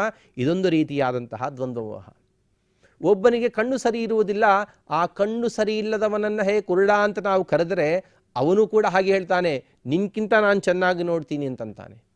ಅದೊಂದು ವಿಧವಾದಂತಹ ದ್ವಂದ್ವ ಮೋಹ. ಪರಮಾತ್ಮ ಇಂದ್ರಿಯಗಳನ್ನು ಮಾತ್ರ ನೀಡುವುದಿಲ್ಲ, ಆ ಇಂದ್ರಿಯಗಳ ಮೇಲೆ ಅಭಿಮಾನವನ್ನು ನೀಡ್ತಾನೆ. ಮತ್ತೆ ಶರೀರ ಇದೆ, ಶರೀರವನ್ನು ನೀಡಿದ ಪರಮಾತ್ಮ, ಶರೀರವನ್ನು ನೀಡಿ ಅಷ್ಟಕ್ಕೆ ಬಿಡಲಿಲ್ಲ ಪರಮಾತ್ಮ. ಆ ಶರೀರ ಮೇಲೆ ವಿಪರೀತವಾದಂತಹ ಅಭಿಮಾನವನ್ನು ಬೆಳೆಸ್ತಾನೆ. ಆ ಅಭಿಮಾನ ಎಷ್ಟರವರೆಗೆ ಹೋಗ್ತದೆ ಅಂತಂದರೆ, ಹಿಂದೆ ನಾವು ಹೇಳಿಕೊಂಡಂತೇನೆ ಸುಖಮೇವಮಯಸ್ಯ ದುಃಖಂ ಅನಾಭೂತ್. ಈ ಶರೀರಕ್ಕೆ ಯಾವಾಗಲೂ ಸುಖವೇ ಆಗ್ತಾ ಇರಬೇಕು, ಎಂದೆಂದಿಗೂ ದುಃಖವಾಗಬಾರದು ಅಂತ ಬಯಸಿಬಿಡ್ತಾನೆ. ಹಸಿವೆಯಾದರೆ ತಾಳಲಾರ, ಹಸಿವೆಯಾದಾಗ ಅರುಚಿಯಾದಂತಹ ಪದಾರ್ಥವನ್ನು ಕೊಟ್ಟರೂ ಸಹಿಸಲಾರ, ಆಯಾ ಕಾಲಕ್ಕೆ ಆಯಾ ಋತುಗಳಿಗೆ ಬೇಕಾಗುವಂತೆ ವಸ್ತ್ರಗಳನ್ನು ಅಪೇಕ್ಷೆ ಪಡ್ತಾನೆ. ಋತುಗಳನ್ನೇ ಚೇಂಜ್ ಮಾಡುವಂತೆ ತನಗೆ ಅನೇಕ ಸಲಕರಣೆಯನ್ನು ತಾನು ಹುಡುಕೊಳ್ತಾನೆ. ಚಳಿಗಾಲದಲ್ಲಿ ಬೆಚ್ಚಗಿನ ಗಾಳಿಯನ್ನು ಕೊಡುವಂತಹ ಅನೇಕ ಮಿಷನ್ಗಳನ್ನು ತಾನು ನಿರ್ಮಾಣ ಮಾಡಿಕೊಳ್ತಾನೆ. ಬೇಸಿಗೆಯಲ್ಲಿ ತಂಪಾದ ಗಾಳಿಯನ್ನು ನೀಡುವಂತಹ ಉಪಕರಣಗಳನ್ನು ತಾನು ಹೊಂದಿಸಿಕೊಳ್ತಾನೆ. ಯಾಕೆ? ತನ್ನ ಶರೀರಕ್ಕೆ ಸುಖವಾಗಬೇಕು, ತನ್ನ ಇಂದ್ರಿಯಗಳು ಆರಾಮಾಗಿರಬೇಕು ಅಂತ ಬಯಸ್ತಾನೆ. ಹೀಗೆ ಇಂದ್ರಿಯಗಳು ಹಾಗೂ ಶರೀರ ಈ ಎರಡರ ಸಂಯೋಜನೆಯಿಂದಾಗಿ ಮನಸ್ಸಿಗೆ, ಈ ಎರಡು ಕೂಡ ಮನಸ್ಸಿಗೆ ಮೆಸೇಜ್ ನೀಡ್ತವೆ. ಈ ಎರಡೂ ಕೂಡ ಮನಸ್ಸಿಗೆ ಒಂದು ವಿಧವಾದಂತಹ ಸಂದೇಶವನ್ನು ನೀಡ್ತವೆ. ಆ ಸಂದೇಶ ಏನು ಅಂತಂದರೆ, ನೀನು ಇಂತಹ ದ್ವಂದ್ವ ಮೋಹವನ್ನೇ ಅಪೇಕ್ಷಿಸು, ಇದೇ ವಾಸ್ತವ. ಈ ಲೋಕದಲ್ಲಿರುವುದೇ, ಈ ಲೋಕದಲ್ಲಿ ನೀನೇನಾದರೆ ಸುಖ ಕಷ್ಟಗಳನ್ನು ಅನುಭವಿಸ್ತಾ ಇದೆಯೋ ಇದೇ ವಾಸ್ತವ ಅಂತ ತಿಳಿದು ಬಿಡ್ತಾನೆ ಅವನು. ಅವನಿಗೆ ಊರ್ಧ್ವಲೋಕ, ಮೇಲಿನ ಲೋಕ, ಕೆಳಗಿನ ಲೋಕಗಳಲ್ಲಿ ಆಗುವಂತಹ ಸುಖ ದುಃಖಗಳ ಯಾವುದು ಪರಿವೇನೂ ಇರುವುದಿಲ್ಲ. ಕೇವಲ ಬೆಳಿಗ್ಗೆದ್ದಾಗಿನಿಂದ ಓಡಿ ಓಡಿ ಹೋಗ್ತಾನೆ, ಓಡಿ ಓಡಿ ಬರ್ತಾನೆ, ಏನೋ ತನ್ನ ಹೆಂಡತಿ ಮಕ್ಕಳಿಗಾಗಿ ಸಂಪಾದಿಸ್ತಾನೆ. ಇದೇ ಪರಮಾರ್ಥ ಅಂತ ತಿಳಿದುಬಿಡ್ತಾನೆ. ಪರಮಾತ್ಮ ಹೇಳ್ತಾನೆ, ಇದೇ ದ್ವಂದ್ವ ಮೋಹ, ಈ ದ್ವಂದ್ವ ಮೋಹವನ್ನೇ ನಾನು ನೀಡಿಬಿಡ್ತೇನೆ. ಇದು ಯಾವಾಗೆ? ಸರ್ಗೇ ಯಾಂತಿ ಪರಂತಪ, ಸೃಷ್ಟಿ ಆದ ಮೇಲೇ ನಾನು ಇಂತಹ ದ್ವಂದ್ವ ಮೋಹವನ್ನು ನಾನು ನೀಡ್ತೇನೆ ಅಂತ ಪರಮಾತ್ಮ ತಾನು ಹೇಳ್ತಾನೆ. ಈ ರೀತಿಯಾಗಿ ಇಂದ್ರಿಯ, ಶರೀರ ಇವಕ್ಕೆ ಬೇಕಾದಂತಹ ಸುಖ ದುಃಖಗಳ ಅನುಸಾರವಾಗಿಯೇ ಅವನು ಇಚ್ಛಾದ್ವೇಷಗಳನ್ನು ನೀಡ್ತಾನೆ. ಈ ಇಚ್ಛಾದ್ವೇಷಗಳು ಕೂಡ ತುಂಬ ವಿಚಿತ್ರವಾದಂತಹ ರೀತಿಯಲ್ಲಿ ಬೇಡ್ತಾನೆ. ಹೇಗೆ ಅಂತಂದರೆ, ವಿಷಯಗಳಿಂದ ಬರುವಂತಹ ಸುಖ ಇದು ಸರಿಯಾಗಬೇಕು ಅಂತ ಅಪೇಕ್ಷೆ ಪಡ್ತಾನೆ. ಉದಾಹರಣೆಗೆ, ಖಾರದ ಪದಾರ್ಥ ಇದೆ, ಮೆಣಸಿನಕಾಯಿ ತಿಂದರೆ ಅವನಿಗೆ ಖಾರ ನಾಲಿಗೆಗೆ ರುಚಿ ಅನ್ನಿಸ್ತದೆ ಅಂಥೇಳಿ ಅವನಿಗೂ ಗೊತ್ತು. ಈ ಮೆಣಸಿನಕಾಯಿಯನ್ನು ರಸವನ್ನು ತನ್ನ ನಾಲಿಗೆಯಿಂದ ಸವಿಲಿಕ್ಕೆ ಇಷ್ಟಪಡ್ತಾನೆ ಹೊರತು ಅದನ್ನು ಕಣ್ಣಿಗೆ ಹಚ್ಚಿಕೊಂಡು ತಾನು ಇಷ್ಟಪಡುವುದಿಲ್ಲ. ಯಾಕೆ? ಕಣ್ಣು ಉರಿತದೆ, ನಾಲಿಗೆಯೂ ಉರಿತದೆ. ಆ ನಾಲಿಗೆ ಉರಿವಿಕೆಯಿಂದ ಇವನಿಗೆ ಆನಂದ ಇದೆ, ಕಣ್ಣಿನ ಉರಿವಿನಿಂದ ಇವನಿಗೆ ಆನಂದ ಇಲ್ಲ. ಆ ವಿಧವಾದಂತಹ ವಿಷಯದ ಸುಖವನ್ನು ಕೂಡ ಅವನು ಬಹಳ ಅಪೇಕ್ಷಿಸ್ತಾನೆ. ವಿಷಯ, ಇಂದ್ರಿಯ ಇವೆರಡೂ ಕೂಡ ಸನ್ನಿಕೃಷ್ಟವಾದಾಗಲೇ ದ್ವಂದ್ವ ಮೋಹವನ್ನು ಪಡಿತಾನೆ. ವಿಷಯ ಇದೆ, ಈ ವಿಷಯಕ್ಕೂ ಹಾಗೂ ಇಂದ್ರಿಯಕ್ಕೂ ಇವೆರಡಕ್ಕೂ ಸನ್ನಿಕರ್ಷ ಆಯಿತು. ಅಂದರೆ ವಿಷಯವನ್ನು ಇಂದ್ರಿಯ ನೋಡಿತು, ಆ ನೋಡಿದಾಗಲೇ ಇದನ್ನು ನನಗೆ ಸುಖ ಬರ್ತದೆ, ಈ ಸುಖವೇ ಸರ್ವೋತ್ತಮ ಸುಖ ಅಂತ ತಾನು ತಿಳಿದು ಬಿಡ್ತಾನೆ. ಇದನ್ನೇ ದ್ವಂದ್ವ ಮೋಹ. ಈ ದ್ವಂದ್ವ ಮೋಹವನ್ನೇ ನಾನು ಕೊಡ್ತೇನೆ ಅಂತ ಪರಮಾತ್ಮ ಹೇಳ್ತಾನೆ. ಪರಮಾತ್ಮ ಇಷ್ಟು ಮಾತ್ರ ಹೇಳುವುದಿಲ್ಲ, ದ್ವಂದ್ವ ಮೋಹವನ್ನು ಒಂದು ಸಲ ಕೊಟ್ಟು ಬಿಟ್ಟು ಬಿಟ್ಟರೆ ಎಲ್ಲ ಜೀವರು ಕೂಡ ಉದ್ಧಾರ ಆಗಿಬಿಡ್ತಾರೆ. ಒಂದು ಸಲ ಕೊಡುವುದಿಲ್ಲ, ಪೌನಃಪುಣ್ಯೇನ ಮೇಲಿಂದ ಮೇಲೆ ಮೇಲಿಂದ ಮೇಲೆ ತಾನು ಕೊಡ್ತಾನೇ ಇರ್ತಾನೆ ಪರಮಾತ್ಮ. ಇಂದ್ರಿಯ ಸುಖಕರೇಶು ವಸ್ತುಷು ಮೋಹ ಪೌನಃಪುಣ್ಯೇನ ಭೋಗಲಾಲಸ. ಇಂದ್ರಿಯಕ್ಕೆ ಸುಖವನ್ನು ಕೊಡುವಂತಹ ವಸ್ತುಗಳಲ್ಲಿ ವಿಪರೀತವಾದಂತಹ ವ್ಯಾಮೋಹವನ್ನು ಪಡಿತಾನೆ. ಇಂದ್ರಿಯದಿಂದ ಹಾಗೆ ಈ ಸುಖವೂ ಕೂಡ ಮೇಲಿಂದ ಮೇಲೆ ಬೇಕು, ಮೇಲಿಂದ ಮೇಲೆ ಬೇಕು ಎನ್ನುವಂತಹ ಭೋಗಲಾಲಸೆಯನ್ನು ಕೂಡ ತಾನು ಪಡಿತಾನೆ. ಹೀಗೆ ವಿಷಯಗಳಿಂದ ಬರುವಂತಹ ಸುಖವೇ ಪರಮಾರ್ಥ ಅಂತ ತಾನು ತಿಳಿದು ಬಿಡ್ತಾನೆ. ಅದಕ್ಕಾಗಿ ಹೇಳಿದ ಪರಮಾತ್ಮ, ಸರ್ಗೇ ಯಾಂತಿ ಪರಂತಪ ಏತತ್ ಸರ್ವಂ ಸೃಷ್ಟಿಕಾಲೇ ಏವ. ಇದೆಲ್ಲವೂ ಕೂಡ ಸೃಷ್ಟಿ ಆದ ಮೇಲೆ ತಾನೇ ನಾನು ಇಂತಹ ಅನೇಕ ಸಲಕರಣೆಗಳನ್ನು ಅವನ ಮುಂದೆ ಇಟ್ಟು, ಅಂದರೆ ವಸ್ತುವೇ ಇಲ್ಲದಿದ್ದಾಗ ಅವನಿಗೆ ಮೋಹನವನ್ನು ನಾನು ನೀಡಲು ಹೇಗೆ ಸಾಧ್ಯ? ವಸ್ತುಗಳನ್ನು ಹುಟ್ಟಿಸಿ, ಅಂದರೆ ಸೃಷ್ಟಿ ಮಾಡಿ, ಸೃಷ್ಟಿಯ ಅನಂತರವೇ ನಾನು ಅವನಿಗೆ ಮೋಹನವನ್ನು ಮಾಡ್ತೇನೆ. ಸೃಷ್ಟಿಯಕ್ಕಿಂತ ಮುಂಚೆ ಅವನಿಗೆ ಮೋಹನ ಮಾಡಲು ಪದಾರ್ಥಗಳೇ ಇಲ್ಲ. ಹೀಗಾಗಿ ಅದಕ್ಕೆ ಹೇಳಿದ ಪರಮಾತ್ಮ ಸರ್ಗೇ ಯಾಂತಿ ಪರಂತಪ. ಇದಕ್ಕೂ ಕೂಡ ಅಷ್ಟು ಮಾತ್ರ ಅಲ್ಲ, ಈ ವ್ಯಾಮೋಹವನ್ನು ಪರಮಾತ್ಮ ಹೇಗೆ ನೀಡ್ತಾನೆ ಅಂತಂದರೆ, ವಿಷಯಕ್ಕಿಂತ ಹೆಚ್ಚಾಗಿ ತನ್ನ ಇಂದ್ರಿಯಗಳ ಮೇಲೆ ಹೆಚ್ಚಿನ ವ್ಯಾಮೋಹವನ್ನು ತಾನು ಇಟ್ಕೊಳ್ತಾನೆ. ಅದನ್ನು ದ್ವಂದ್ವಮೋಹ ಅಂತ ಹೇಳ್ತಾರೆ. ಹೇಗಿದೆ ಅಂತಂದರೆ, ಒಬ್ಬ ಡಯಾಬಿಟಿಕ್ ಪರ್ಸನ್ ಇದ್ದಾನೆ, ಅವನಿಗೆ ಎದುರುಗಡೆ ಒಳ್ಳೆ ಸಕ್ಕರೆ ಹಾಕಿ ಮಾಡಿದಂತಹ ಸಿಹಿಯಾದ ಪದಾರ್ಥಗಳಿವೆ. ಆದರೆ ಅವನಿಗೆ ಗೊತ್ತು, ಇದರಿಂದ ನನ್ನ ಶರೀರಕ್ಕೆ ಸುಖವಿಲ್ಲ. ಪದಾರ್ಥ ಏನು, ವಿಷಯ ಇದೆ, ವಿಷಯ ತುಂಬ ಮನೋಹರವಾದಂತಹ ವಿಷಯವೇ, ಆದರೆ ಇದು ನನ್ನ ಶರೀರಕ್ಕೆ ಸುಖವಲ್ಲ ಅಂತ ಯಾವಾಗ ಗೊತ್ತಾಯಿತೋ ಅವಾಗಿಂದಲೇ ಅವನು ಅದನ್ನು ದೂರ ಇಡಲು ಪ್ರಯತ್ನ ಮಾಡ್ತಾನೆ. ಅದೇ ರೀತಿಯಾಗಿ ಅದಕ್ಕಿಂತಲೂ ಕೂಡ ತನ್ನ ಇಂದ್ರಿಯಗಳು, ಉದಾಹರಣೆಗೆ ಯಾವುದೋ ಒಂದು ಪದಾರ್ಥದಿಂದ ತನ್ನ ಕಣ್ಣು ಕೆಟ್ಟು ಹೋಗ್ತದಂತಂದರೆ ಆ ಪದಾರ್ಥವನ್ನು ಸರ್ವತಾ ಮುಟ್ಟಲು ಹೋಗುವುದೇ ಇಲ್ಲ. ಯಾಕೆ? ತನ್ನ ಇಂದ್ರಿಯದ ಮೇಲೆ ಅಷ್ಟು ಪ್ರೀತಿಯನ್ನು ಮಾಡ್ತಾನೆ. ಇದನ್ನು ಪರಮಾತ್ಮ ಹೇಳ್ತಾನೆ, ಇದೊಂದು ದ್ವಂದ್ವ ಮೋಹ. ಅದಕ್ಕಿಂತಲೂ ಕೂಡ ದೇಹ, ಇಂದ್ರಿಯ ಇವಕ್ಕಿಂತಲೂ ಕೂಡ ಹೆಚ್ಚಿನ ವ್ಯಾಮೋಹವನ್ನು, ಪ್ರೀತಿಯನ್ನು ತನ್ನ ಮನಸ್ಸಿನ ಮೇಲೆ ಮಾಡ್ತಾನೆ. ಹೇಗೆ ಮಾಡ್ತಾನೆ? ಯಾರಾದರೂ ಏನಾದರೂ ತನ್ನನ್ನು ಅಂದರೆ ಸರ್ವತಃ ಸಹಿಸೋದಿಲ್ಲ. ಅಕಸ್ಮಾತ್ ಏನೋ ತನ್ನ ಶರೀರವನ್ನಂದರೂ, ನೀನು ಸ್ವಲ್ಪ ಕಪ್ಪಾಗಿದ್ದಿ ಅಥವಾ ನಿನ್ನ ಕಾಲು ಹೀಗಿದೆ, ಕಥಂಚಿತ್ ಸಹಿಸಬಹುದು. ಆದರೆ ತನ್ನ ವ್ಯಕ್ತಿತ್ವವನ್ನು ಯಾರಾದರೂ ಬೆಟ್ಟು ತೋರಿಸಿದಾಗ ಮಾತ್ರ ಸರ್ವತಃ ಸಹಿಸಲಾಗುವುದಿಲ್ಲ. ಪರಮಾತ್ಮ ಹೇಳ್ತಾನೆ, ಇಂತಹ ದ್ವಂದ್ವ ಮೋಹವನ್ನು ನಾನೇ ನೀಡ್ತೇನೆ ಅಂತ ಹೇಳ್ತಾನೆ ಪರಮಾತ್ಮ. ಈ ರೀತಿಯಾಗಿ ನೋಡಿದಾಗ ಇಂದ್ರಿಯಗಳಾಗಲಿ ಅಥವಾ ಶರೀರವಾಗಲಿ ಮನಸ್ಸಾಗಲಿ ಆತ್ಮನಾಗಲಿ ತನ್ನ ಮೇಲೆ ಬಂದಂತಹ ಏನೇನು ಲೋಪಗಳಿವೆಯೋ ಅಥವಾ ಏನೇನು ನಿಂದಾರೋಪಣೆಗಳಿವೆಯೋ ಆ ನಿಂದಾರೋಪಣೆಗಳನ್ನು ಸರ್ವತಾ ಸಹಿಸೋದಿಲ್ಲ. ಇದೊಂದು ವಿಧವಾದಂತಹ ದ್ವಂದ್ವ ಮೋಹ. ಯಾಕೆ? ಇವರಂದದ್ದೇ ನಿಜ ಅಂತ ತಿಳ್ಕೊಂಡ್ಬಿಡ್ತಾನೆ. ಇವರಂದದ್ದೇ ನಿಜ ಅಂತ ತಿಳಿದುಬಿಟ್ಟು ಅವರ ಮೇಲೇನೆ ಪೂರ್ತಿಯಾಗಿ ತಾನು ನಿರ್ಭರನಾಗಿ ಅವರ ಮೇಲೆ ಆಧಾರಪಟ್ಟು ಅವರನ್ನು ಬೈತಾನೆ. ಯಾಕೆ? ಆ ವಿಧವಾದಂತಹ ದ್ವಂದ್ವಮೋಹವನ್ನು ಪರಮಾತ್ಮ ನೀಡಿದ್ದಕ್ಕಾಗಿ ಅವನು ಈ ರೀತಿಯಾಗಿ ವರ್ತನೆ ಮಾಡ್ತಾನೆ ಎನ್ನುವುದಾಗಿ ಪರಮಾತ್ಮ ಈ ಸರ್ಗೇ ಯಾಂತಿ ಪರಂತಪ, ಸಮ್ಮೋಹಂ ಸರ್ಗೇ ಯಾಂತಿ ಪರಂತಪ, ಇಂತಹ ದ್ವಂದ್ವಮೋಹವನ್ನು ನಾನೇ ಮಾಡ್ತೇನೆ ಅಂತ ಪರಮಾತ್ಮ ಈ ಶ್ಲೋಕದ ಮೂಲಕವಾಗಿ ಕೆಲವು ಅರ್ಥಗಳನ್ನು ಇಲ್ಲಿ ತಿಳಿಸಿದ್ದಾನೆ. ಹರೇ ನಮಃ. ಶ್ರೀಕೃಷ್ಣಾರ್ಪಣಮಸ್ತು. ಆಚಾರ್ಯರ ಪ್ರವಚನಾನಂತರಂ ಈಗ ನಾವೆಲ್ಲರೂ ಕೂಡ 7ನೇ ಅಧ್ಯಾಯದ ಶ್ಲೋಕಪಾರಾಯಣಂ ಸಾವಧಾನವಾಗಿ ಮನೆಯಲ್ಲಿ ಕುಳಿತಿರುವಂತಹ ಎಲ್ಲ ಸದ್ಬಾಂಧವರ ಸದ್ಭಕ್ತರು ಕೂಡ ಸುಲಭವಾಗಿ ಕಲಿಯೋ ಥರ ನಾವೆಲ್ಲರೂ ಕೂಡ ಪಾರಾಯಣವನ್ನು ಮಾಡಿ ಆ ಶ್ರೀಕೃಷ್ಣ ಪರಮಾತ್ಮರ ಕೃಪೆಗೆ ಪಾತ್ರರಾಗೋಣ ಅಂಥೇಳಿ ಈಗ 7ನೇ ಅಧ್ಯಾಯದ ಪಾರಾಯಣವನ್ನು ಮಾಡೋಣ. ಅಥ ಶ್ರೀಮದ್ಭಗವದ್ಗೀತಾಸು ಉಪನಿಷತ್ಸು ಬ್ರಹ್ಮವಿದ್ಯಾಯಾಂ ಯೋಗಶಾಸ್ತ್ರೇ ಶ್ರೀಕೃಷ್ಣಾರ್ಜುನ ಸಂವಾದೇ ಜ್ಞಾನವಿಜ್ಞಾನಯೋಗೋ ನಾಮ ಸಪ್ತಮೋಧ್ಯಾಯಃ. ಶ್ರೀಭಗವಾನುವಾಚ ಮಯ್ಯಾಸಕ್ತಮನಃ ಪಾರ್ಥ ಯೋಗಂ ಯುಂಜನ್ಮದಾಶ್ರಯಃ ಅಸಂಶಯಂ ಸಮಗ್ರಂ ಮಾಂ ಯಥಾ ಜ್ಞಾಸ್ಯಸಿ ತಚ್ಛೃಣು ಜ್ಞಾನಂ ತೇಹಂ ಸವಿಜ್ಞಾನಂ ಇದಂ ವಕ್ಷ್ಯಾಮ್ಯಶೇಷತಃ ಯಜ್ಞಾತ್ವಾ ನೇಹ ಭೂಯೋನ್ಯತ್ ಜ್ಞಾತವ್ಯಮವಶಿಷ್ಯತೆ ಮನುಷ್ಯಾಣಾಂ ಸಹಸ್ರೇಷು ಕಶ್ಚಿದ್ಯತತಿ ಸಿದ್ಧಯೇ ಯತತಾಮಪಿ ಸಿದ್ಧಾನಾಂ ಕಶ್ಚಿನ್ಮಾಂ ವೇತ್ತಿ ತತ್ವತಃ ಭೂಮಿರಾಪೋ ನಲೋ ವಾಯುಃ ಖಂ ಮನೋ ಬುದ್ಧಿರೇವ ಚ ಅಹಂಕಾರ ಇತೀಯಂ ಮೇ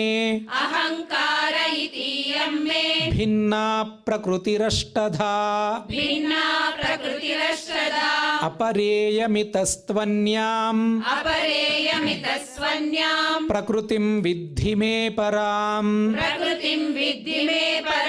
ಜೀವಭೂತಾಂ ಮಹಾಬಾಹೋ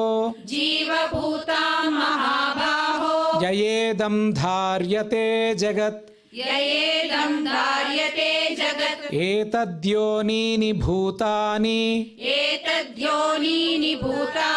ಸರ್ವಾಣೀತ್ಯುಪಧಾರಯ ಅಹಂ ಕೃತ್ಸ್ನಸ್ಯ ಜಗತಃ ಪ್ರಭವಃ ಪ್ರಳಯಸ್ತಥಾ ಮತ್ತಃ ಪರತರಂ ನಾನ್ಯತ್ ಕಿಂಚಿದಸ್ತಿ ಧನಂಜಯ ಮಯಿ ಸರ್ವಮಿದಂ ಪ್ರೋತಂ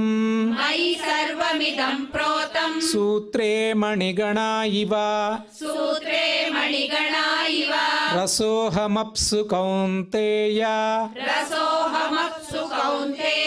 ಪ್ರಭಾಸ್ಮಿ ಶಶಿ ಸೂರ್ಯಯೋಃ ಪ್ರಣವಃ ಸರ್ವವೇದೇಷು ಶಬ್ದಃ ಖೇ ಪೌರುಷಂ ನೃಷು ಪುಣ್ಯೋ ಗಂಧಃ ಪೃಥಿವ್ಯಾಂ ಚ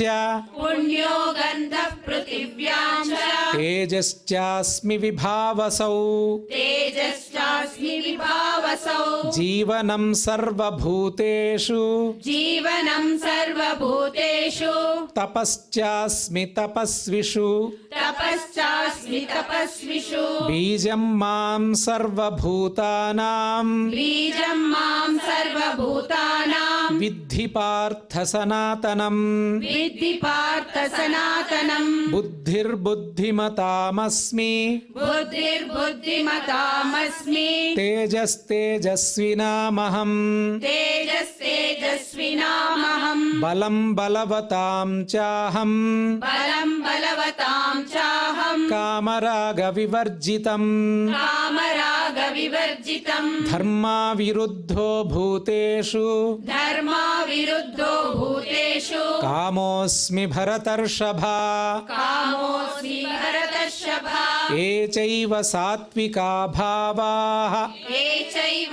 సాత్వికా భావా రాజసాస్తామసాశ్చ ఏ రాజసాస్తామసాశ్చ ఏ మత్త ఏవేతి తాన్ విద్ధి మత్త ఏవేతి తాన్ విద్ధి నత్వహం తేషు తే మయి నత్వహం తేషు తే మయి త్రిభిర్గుణమయైర్భావైః త్రిభిర్గుణమయైర్భావైః ఏభిः సర్వమిదం జగత్ ఏభిః సర్వమిదం జగత్ మోహితం నాభిజానాతి మోహితం నాభిజానాతి మామేభ్యః పరమవ్యయం మామేభ్యః పరమవ్యయం దైవీ హ్యేషా గుణమయీ దైవీ హేషా గుణమయీ మమ మాయా దురత్యయా మమ మాయా దురత్యయా మామేవ ఏ ప్రపద్యంతే మామేవ ఏ ప్రపద్యంతే మాయామేతాం తరంతి తే మాయామేతాం తరంతి తే న మాం దుష్కృతినో మూఢాః నమాం దుష్కృతినో మూఢా ప్రపద్యంతే నరాధమాః ప్రపద్యంతే నరాధమాః మాయయాపహృతజ్ఞానాః మాయయాపహృతజ్ఞానాః ఆసురం భావమాశ్రితాః ఆసురం భావమాశ్రితాః చతుర్విధా భజంతే మాం చతుర్విధా భజంతే మాం జనాః సుకృతినోऽర్జున జనా సుకృతినోऽర్జున ఆర్తో జిజ్ఞాసురర్థార్థీ ఆర్తో జిజ్ఞాసురర్థార్థీ జ్ఞానీ చ భరతర్షభా జ్ఞానీ చ భరతర్షభా తేషాం జ్ఞానీ నిత్యయుక్తః తేషాం జ్ఞానీ నిత్యయుక్తః ఏకభక్తిర్విశిష్యతే ఏకభక్తిర్విశిష్యతే ప్రియో హి జ్ఞానినోత్యర్థం ప్రియో హి జ్ఞానినోత్యర్థం అహం స చ మమ ప్రియః అహం స చ మమ ప్రియః ఉదారాः సర్వ ఏవైతే ఉదారా సర్వ ఏవైతే జ్ఞానీత్వాత్మైవ మే మతం జ్ఞానీ త్వాత్మైవ మే మతం ఆస్థితः స హి యుక్తాత్మా ఆస్థితः స హి యుక్తాత్మా మామేవానుత్తమాం గతిం మామేవానుత్తమాం గతిం బహూనాం జన్మనామంతే బహూనాం జన్మనామంతే జ్ఞానవాన్ మాం ప్రపద్యతే జ్ఞానవాన్ మాం ప్రపద్యతే వాసుదేవः సర్వమితి వాసుదేవः సర్వమితి సమహాత్మా సుదుర్లభః సమహాత్మా సుదుర్లభః కామైస్తైస్తైహృతజ్ఞానాః కామైస్తైస్తైర్హృజ్ఞానాః ప్రపద్యంతేన్యదేవతాః ప్రపద్యంతేన్యదేవతాః తం తం నియమమాస్థాయ తం తం నియమమాస్థాయ ప్రకృత్యా నియతా స్వయా ప్రకృత్యా నియతా స్వయా యో యో యాం యాం తనుం భక్తః యో యో యాం యాం తనుం భక్తః శ్రద్ధయార్చితుమిచ్చతి శ్రద్ధయా याचितुमिच्छति तस्य तस्याचलां श्रद्धां तस्य तस्याचलां श्रद्धां तामेव विदधाम्यहम् तामेव विदधाम्यहम् सतया श्रद्धया युक्तः सतया श्रद्धया युक्तः तस्याराधनमीहते तस्याराधनमीहते लभते च ततः कामान् लभते च ततः कामान् मयैव विहितान् हितान् मयैव विहितान् हितान् अन्तवत्तु फलं तेषाम् अन्तवत्तु फलं तेषां तद्भवत्यल्पमेधसाम् तद्भवत्यल्पमेधसां देवान् देवयजो यान्ति देवान् देवयजो यान्ति मद्भक्ता यान्ति मामपि मद्भक्ता यान्ति मामपि अव्यक्तं व्यक्तिमापन्नम् अव्यक्तं व्यक्तिमापन्नं मन्यन्ते मामबुद्धयः मन्यन्ते मामबुद्धयः परं भावमजानन्तो परं भावमजानन्तो ममाव्ययमनुत्तमम् ममाव्ययमनुत्तमम् नाहं प्रकाशः सर्वस्य नाहं प्रकाश सर्वस्य योगमाया समावृतः योगमाया समावृतः मूढोऽयं नाभिजानाति मूढोऽयं नाभिजानाति लोको मामजमव्ययम् लोको मामजमव्ययम् वेदाहं समतीतानि वेदाहं समतीतानि वर्तमानानि चार्जुन वर्तमानानि चार्जुन भविष्यानि च भूतानि भविष्याणि च भूतानि मां तु वेद न कश्चन मां तु वेद न कश्चन इच्छाद्वेषः समुत्थेन इच्छाद्वेषसमुत्थेन द्वन्द्वमोहेन भारत द्वन्द्वमोहेन भारत सर्वभूतानि सम्मोहम् सर्वभूतानि सम्मोहं सर्गे यान्ति परन्तप सर्गे यान्ति परन्तप येषां त्वन्तगतं पापम् येषां त्वन्तगतं पापं जनानां पुण्यकर्मणां जनानां पुण्यकर्मणां ते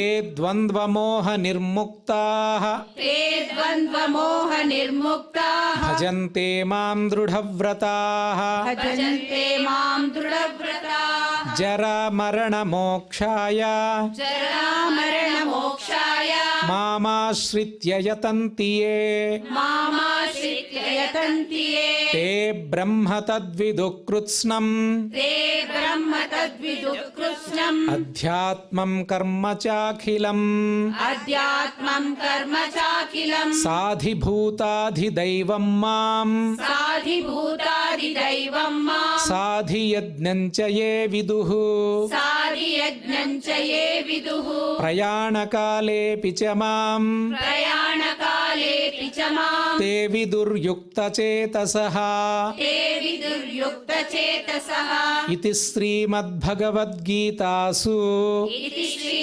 श्रीमद्भगवद्गीतासु उपनिषत्सु उपनिषत्सु ब्रह्मविद्यायां ब्रह्मविद्यायां योगशास्त्रे योगशास्त्रे श्रीकृष्णार्जुनसंवादे श्रीकृष्णार्जुनसंवादे ज्ञानविज्ञानयोगो नाम ज्ञानविज्ञानयोगो नाम सप्तमोऽध्यायः सप्तमोऽध्यायः यत्र योगेश्वरः कृष्णो यत्र योगेश्वरः कृष्णो यत्र पार्थो धनुर्धरः यत्र पार्थो धनुर्धरः तत्र श्रीर्विजयो भूतिः तत्र श्रीर्विजयो भूतिः ಧ್ರುವಾನೀತಿರ್ಮತಿರ್ಮಮ.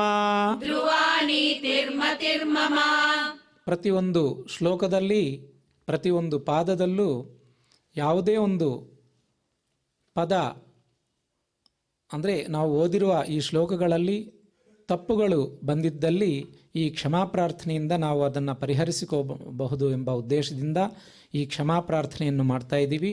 ಎಲ್ಲರೂ ಕೂಡ ಸಾವಧಾನವಾಗಿ ಹೇಳಿ. ಯದಕ್ಷರಪದಭ್ರಷ್ಟಂ यदक्षरपदभ्रष्टम् ಮಾತ್ರಾಹೀನಂ ಚ ಯದ್ಭವೇತ್ मात्राहीनं च यद्भवेत् ತತ್ಸರ್ವಂ ಕ್ಷಮ್ಯತಾಂ ದೇವ तत्सर्वं क्षम्यतां देव ನಾರಾಯಣ ನಮೋಸ್ತುತೇ. नारायण नमोऽस्तु ते. ಭಗವದರ್ಪಣಂ ಎಂಬ ಒಂದು ಪದ ಇಲ್ಲಿ ಒಂದು ಮಹತ್ತರವಾದ ಒಂದು ಅರ್ಥವನ್ನು ಹೇಳುತ್ತೆ. ಯಾಕೆಂದರೆ ಆಂಗ್ಲದಲ್ಲಿ ಗಾಡ್ ಈಸ್ ಎವ್ರಿವೇರ್ ಅಂತ ಸಿಂಪಲಾಗಿ ಹೇಳ್ಬಿಡ್ತಾರೆ. ಆದರೆ ಈ ಅಧ್ಯಾಯದಲ್ಲಿ ಆಗ್ಬೋದು 10ನೇ ಅಧ್ಯಾಯ ವಿಭೂತಿ ಯೋಗದಲ್ಲಿ ಪರಮಾತ್ಮ ಪ್ರತಿಯೊಂದು ಈ ಜಗತ್ತಲ್ಲಿ ಪ್ರತಿಯೊಂದು ವಸ್ತು ನಾನೇ ಆಗಿದ್ದೀನಿ ಅಂತ ಹೇಳಿದ್ದಾರೆ. ಅಂಥ ಒಂದು ಪರಮಾತ್ಮ ನಮ್ಮ ನಿಮ್ಮೆಲ್ಲರ ಹೃತ್ಪುಂಡರೀಕದಲ್ಲಿ ಪ್ರತಿಯೊಂದು ವಸ್ತು, ಪ್ರತಿಯೊಂದು ಜಾಗ, ಪ್ರತಿಯೊಂದು ಯಾವುದು ಇಲ್ಲಿದ್ದಾನೆ ಅಲ್ಲಿಲ್ಲ ಎಂಬ ಒಂದು ಸಂಶಯವೇ ಇಲ್ಲದೆ ಪ್ರತಿಯೊಂದು ಕ್ಷೇತ್ರದಲ್ಲೂ, ಪ್ರತಿಯೊಂದು ಸ್ಥಳದಲ್ಲೂ, ಪ್ರತಿಯೊಂದು ಮನದಲ್ಲೂ, ಪ್ರತಿಯೊಂದು ಭಾವನೆಯಲ್ಲೂ ಕೂಡ ಆ ಶ್ರೀಕೃಷ್ಣ ಪರಮಾತ್ಮ ಇದ್ದಾರೆ ಎಂಬ ಒಂದು ಉದ್ದೇಶದಿಂದ ನಾವು ತ್ರಿಕರಣ ಶುದ್ಧ ಅಂದರೆ ಮನಸ ವಾಚ ಕರ್ಮಣ, ಮನಸ್ಸಿಂದ, ಮಾತಿಂದ, ಕೆಲಸಗಳಿಂದ ನಾವು ಸಮರ್ಪಣ ಬುದ್ಧಿ ಇರಬೇಕು. ಯಾಕೆಂದರೆ ದ್ರೌಪದಿ ಕೂಡ ವಸ್ತ್ರಾಪಹರಣ ಸಂದರ್ಭದಲ್ಲಿ ಆ ವಸ್ತ್ರವನ್ನು ಹಿಡ್ಕೊಂಡೇ ಕೃಷ್ಣನ್ನೇ ಬೇಡಿರುವುದರಿಂದ ಶ್ರೀಕೃಷ್ಣ ಪರಮಾತ್ಮ ಬಂದಿಲ್ಲ. ಯಾವಾಗ ಅದನ್ನು ಬಿಟ್ಟು ಅನ್ಯಥಾ ಶರಣಂ ನಾಸ್ತಿ ತ್ವಮೇವ ಶರಣಂ ಮಮ ಅಂತ ಹೇಳಿದ ಕೂಡಲೇ ಶ್ರೀಕೃಷ್ಣ ಪರಮಾತ್ಮ ಬಂದು ಕಾಪಾಡಿದ್ದಾರೆ ಎಂದು ಅಲ್ಲಿ ನಾವು ನೋಡ್ತೇವೆ. ಕಾಯೇನ ವಾಚಾ ಮನಸೇಂದ್ರಿಯೈರ್ವಾ कायेन वाचा मनसेन्द्रियैर्वा ಬುದ್ಧ್ಯಾತ್ಮನಾ ವಾ ಪ್ರಕೃತೆ ಸ್ವಭಾವಾತ್ बुद्ध्यात्मना वा प्रकृते स्वभावात् ಕರೋಮಿ ಯದ್ಯತ್ ಸಕಲಂ ಪರಸ್ಮೈ करोमि यद्यत् सकलं परस्मै ನಾರಾಯಣಾಯೇತಿ ಸಮರ್ಪಯಾಮಿ. नारायणायेति समर्पयामि. ಸರ್ವೇ ಭವಂತು ಸುಖಿನಃ सर्वे भवन्तु सुखिनः ಸರ್ವೇ ಸಂತು ನಿರಾಮಯಾಃ सर्वे सन्तु निरामयाः ಸರ್ವೇ ಭದ್ರಾಣಿ ಪಶ್ಯಂತು सर्वे भद्राणि पश्यन्तु ಮಾ ಕಶ್ಚಿತ್ ದುಃಖ ಭಾಗ್ ಭವೇತ್. मा कश्चित् दुःखभाग् भवेत्. ಈ ವಿಧವಾದ ಲೋಕಕ್ಷೇಮಕ್ಕಾಗಿ ಪ್ರಾರ್ಥನೆ ಮಾಡಿರುವುದರಿಂದ ನಮಗೆ ನಮ್ಮಲ್ಲಿರುವಂತಹ ಒಂದು ಅಂದರೆ ಪ್ರಾರಬ್ಧ ಸಂಚಿತ ಪಾಪಗಳು ಯಾವಿವೆ ಎಲ್ಲವೂ ಕೂಡ ದೂರವಾಗಿ ನಮ್ಮಲ್ಲಿ ಒಂದು ಆ ಅಂತಃಕರಣ ಶುದ್ಧಿಯಾಗಿ ಇಂಥ ಒಂದು ಭಗವದ್ಗೀತೆ ಓದಬೇಕು ಎಂಬ ಬುದ್ಧಿ ಉಂಟಾಗುತ್ತಂತೆ. ಅದಕ್ಕಾಗಿ ನಾವೆಲ್ಲರೂ ಕೂಡ ಎಲ್ಲರೂ ಪ್ರಪಂಚದಲ್ಲಿ ನಾವೊಬ್ಬರೇ ಅಲ್ಲ, ಪ್ರತಿಯೊಬ್ಬರೂ ಕೂಡ ಕ್ಷೇಮವಾಗಿ ಸುಖವಾಗಿ ಆನಂದವಾಗಿ ಜೀವಿಸಲಿ ಎಂಬುದೇ ಇದರ ಅರ್ಥ. ಈಗ ಶ್ರೀ ವೆಂಕಟೇಶ್ವರ ಸ್ವಾಮಿ ಶ್ರೀನಿವಾಸನ ಒಂದು ಮಂಗಳಾಶಾಸನದಿಂದ ಇವತ್ತಿನ ಪಾರಾಯಣಕ್ಕೆ ಮಂಗಳವನ್ನು ಹಾಡೋಣ ಅಂತ ಹೇಳಿ ಎಲ್ಲರೂ ಕೂಡ ಸ್ವಾಮಿರವರಿಗೆ ಭಕ್ತಿ ಶ್ರದ್ಧೆಯಿಂದ ಮಂಗಳವನ್ನು ಹಾಡಿ. ಶ್ರಿಯಃ ಕಾಂತಾಯ ಕಲ್ಯಾಣ ನಿಧಯೇ ನಿಧಯೇರ್ಥಿನಾಂ ಶ್ರೀ ವೆಂಕಟ ನಿವಾಸಾಯ श्रीवेङ्कटनिवासाय ಶ್ರೀನಿವಾಸಾಯ ಮಂಗಳಂ. श्रीनिवासाय मङ्गलम् ಶ್ರೀ ವೆಂಕಟ ನಿವಾಸಾಯ श्रीवेङ्कटनिवासाय ಶ್ರೀನಿವಾಸಾಯ ಮಂಗಳಂ. श्रीनिवासाय मङ्गलम् ಶ್ರೀ ಶ್ರೀನಿವಾಸಾಯ ಮಂಗಳಂ. श्रीनिवासाय मङ्गलम्.